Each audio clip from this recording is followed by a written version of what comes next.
Hi, survey people. History of Western Art 1, gang.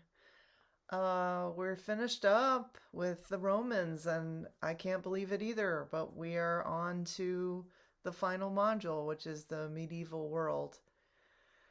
Woo! And today is the solstice. So really, we should go to Stonehenge and run around on the rocks. You can read about Stonehenge. I didn't have it in the class this year because it's such a contracted um, session. But Stonehenge was a Neolithic structure that was meant to keep track of the sun, um, partially for farming, but also for, we think, spiritual practices. In any case, happy solstice, summer solstice. Um, so you guys did a good job with the Romans. A lot of you talked about the importance of their architecture. There is some debate that the Etruscans actually invented the arch, but even if they did, it was the Romans that figured out its use, how they could put more of them together and make vaulting. They made domes for the first time, at least in Western architecture. Um, so they're a huge, important culture for a lot of things. And even the roads that are in Europe today are still mostly on the old Roman roads that were established so that the Roman army could get to the different parts of their empire that they conquered.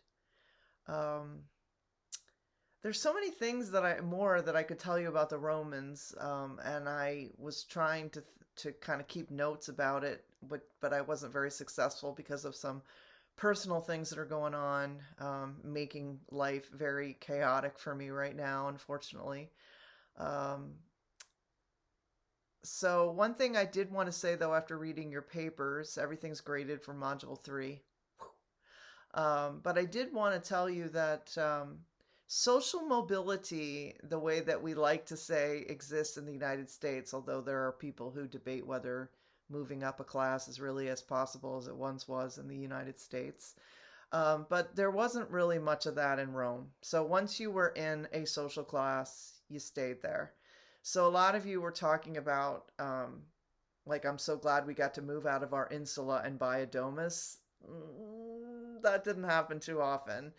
Like, one of the stories that I do know about in Pompeii, and Pompeii still remains our best yet limited knowledge base of how the Romans lived. So it's a good microcosm of what they experienced, what Romans were doing, but it's one place, and there could have been a lot of different um, expressions of Roman culture, especially later in the empire.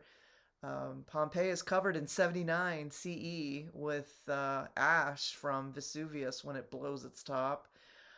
So there are other places that excavations have been going on for later that show some differences. But usually for this class, I use Pompeii as our example of what we talk about because it's the best that we have. It's the most extensive, and we're still excavating, so we're still finding things.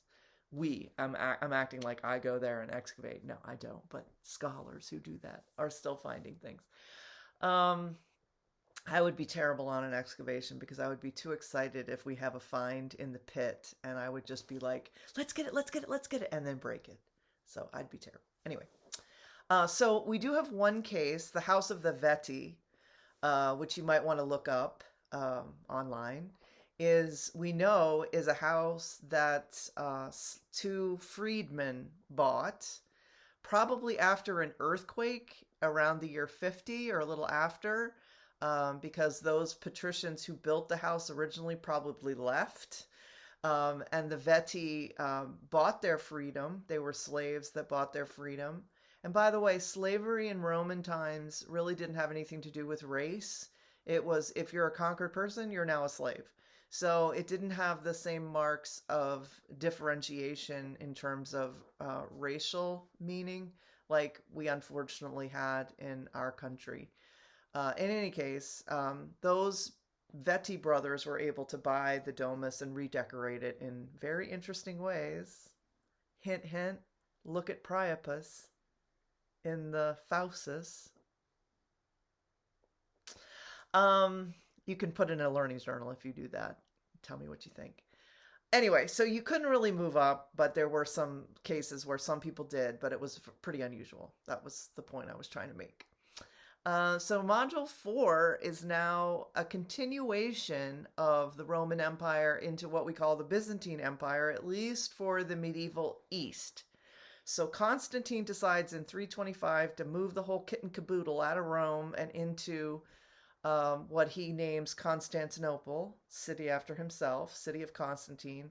And that shift brings all of the knowledge of Roman architecture, Roman culture, education, classical knowledge that the Romans had collected from the Greeks over, literally pack up the Roman U-Haul vans and move it to Constantinople, which left the other side, which we call the medieval West, kind of emptied out of that information and that knowledge.